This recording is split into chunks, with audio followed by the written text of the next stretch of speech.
Unless you're born into the job, it's pretty difficult to become a king or queen. The first requirement is a country to rule, but that's not as hard as you think. There are unclaimed lands out there just waiting to be claimed by someone with a dream and ambition. Here are 10 that you could actually rule.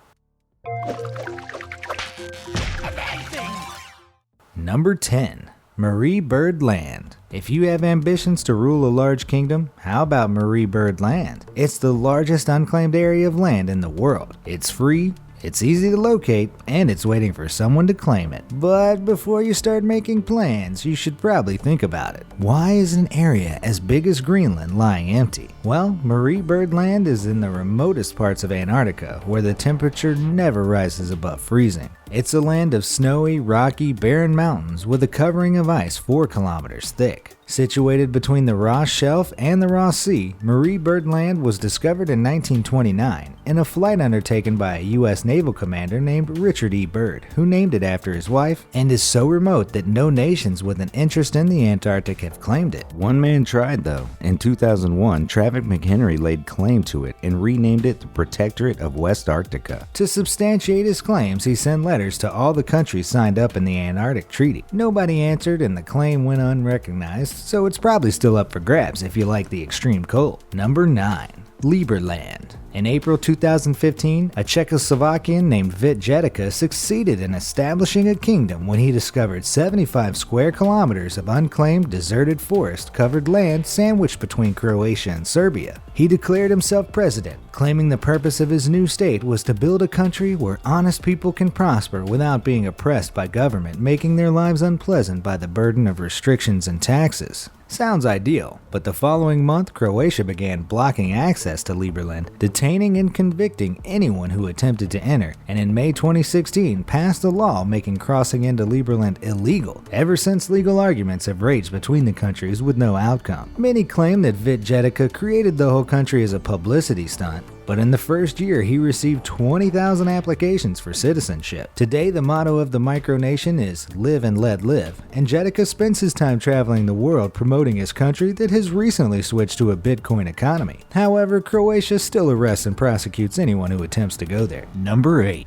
The Lagoon Isles. How about becoming the ruler of the Grand Duchy of the Lagoon Isles? You can issue your own banknotes, design your own flag, and even have your own coat of arms. Sounds good, but it's a lot grander than it really is. The Lagoon Isles are 3 islands in the middle of Baffin's Pond in the English city of Portsmouth. The pond and islands date back as far as 1194 and have changed hands many times, until 1912 when it became a public park that was sold to the city of Portsmouth.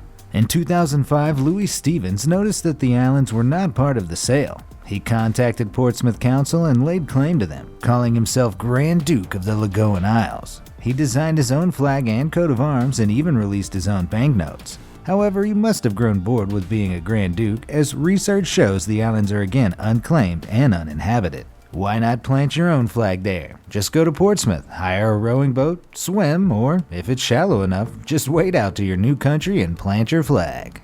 Number 7. The Otherworld Kingdom. How about buying a ready-made kingdom set in 7.5 acres of land surrounding a 16th century chateau in eastern Czechoslovakia? It has its own passports, police force, courts, currency, state flag, and national anthem, and can be yours for just 8 million euros. There's just one slight problem. Despite declaring itself an independent state, the Otherworld Kingdom has never been recognized by any other country, instead being deemed a private business. Still, it gets away with not paying any taxes to the Czech government and does itself earn taxes from foreigners who visit. Originally, it was established as a resort for practitioners of BDSM, femdom, and other erotic practices, and styled itself as a matriarchy ruled by Queen Patricia I, an absolute monarch who had the power to amend laws and was the sublime supreme administrator. After 10 years, it closed and was put up for sale with the suggestion that it was suitable for the development of a hotel complex. Currently, it's still available.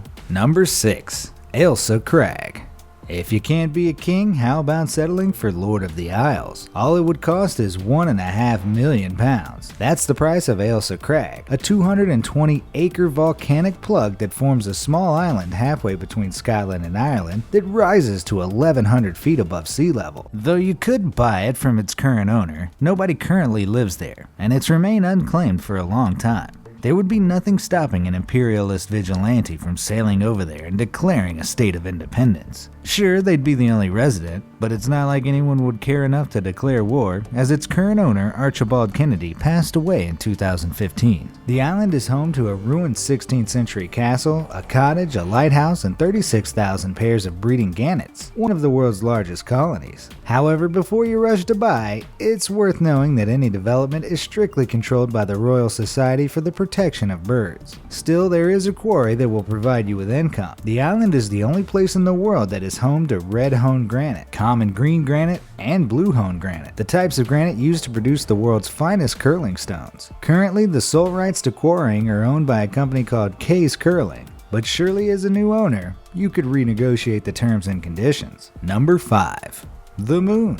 If you have money, technical expertise, and a space rocket, you could always establish your own kingdom on the moon. While the 1967 Outer Space Treaty banned countries from owning the moon, it says nothing about any individuals claiming it. Although if you did make a claim, it would create an interesting legal argument with an American named Dennis M. Hope, who in 1980 claimed ownership by simply writing a letter to the United Nations that not only claimed the moon, but 8 other planets too. His letter informed the UN that if they had any objections, they should write back to him. To date, the organization hasn't, and so a planetary estate agent was born. So far, Hope has sold 611 million square acres to people who appreciate the novelty value of owning a bit of the moon. At around $20 per deed, the man's making serious money out of selling a talking point and a flashy framed certificate. There's still plenty of moon and universe left, so why not do the same? Write a letter to the UN, and when they don't answer, begin selling off parcels of lunar land that haven't been sold yet. Number 4. Oxofland. How about becoming ruler of a little plot of land situated on the Mediterranean with ocean views, great weather, and a fascinating history? Oxofland is a micronation that was once a fishing village deserted by its residents during the 1948 Arab-Israeli War. In 1952, an ex-army veteran named Eli Avivi moved into one of its deserted houses. In 1970, the Israeli government attempted to bulldoze his house, and in protest, Eli Avivi founded Oxofland, establishing a hostel, museum, its own flag, and a national anthem. The Israelis weren't impressed, and Avivi was arrested, then released as a judge ruled that a charge of creation of a country without permission didn't exist. A compromise was reached, and the Israelis agreed to lease the land to Avivi for 99 years, who promptly made himself president for life. They did not rule on Oxofland's legal status, although this hasn't stopped the Israeli Ministry of Tourism promoting its attractions. Avivi died in May 2018, and it's unclear what will happen to Oxofland. His widow hopes it becomes a permanent memorial to her husband, whom she described as the best president ever. So maybe you can make an offer and get the Israeli government to allow you to take up the lease.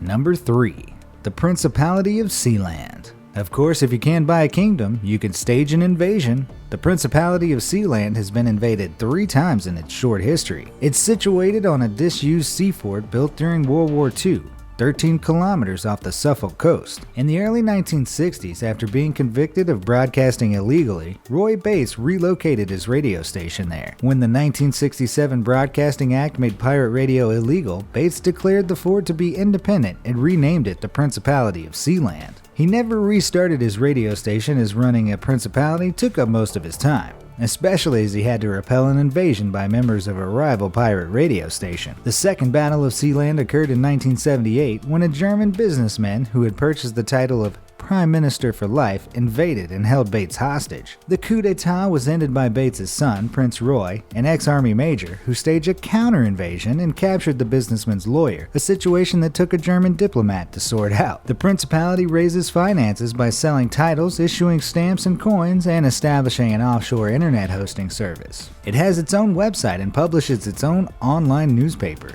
Bates died in 2012, and the principality passed to his son Michael, who currently lives in Suffolk. So all you need is an invasion plan, which would be easy to carry out since nobody currently lives there, and the Principality of Sealand could be yours. Number 2.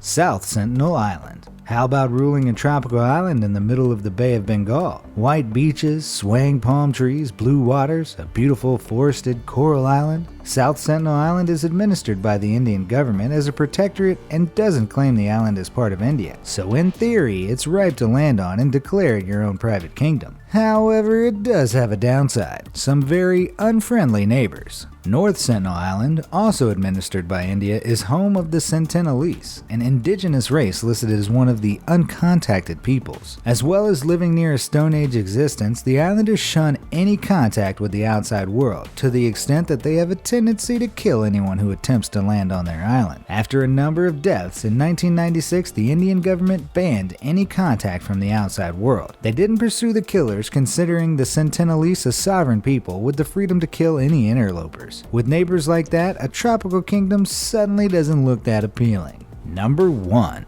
BeertoWill. BeertoWill is 800 square miles of desert situated between Egypt and Sudan that, due to territorial disputes, completely fell off the map. Well, it's on some maps. Only Egyptian maps show it to belong to Sudan, while Sudanese maps show it to be Egyptian, a situation that means BeertoWill has the legal status of terra nullius, nobody's land. Over the years, many people have staked their claims to this land, but the latest and most unusual was by an American named Jeremiah Heaton, who claimed the land in order to make his 6-year-old daughter Emily a real princess. However, instead of being hailed as a doting parent, Jeremiah received much criticism on social media, accusing him of being a colonialist. Currently, the land is unclaimed, but if you want to become king, there are some facts you need to know. BeertoWill is a rocky, sandy desert and one of the most inhospitable regions on Earth. It has no population, no coastline, no surface water, and no arable soil. Not a lot going for it, really. So, if you could be bothered to actually go there and claim these places, which piece of land would you like to be king of, and why? Let me know in the comments section down below, and thanks for watching.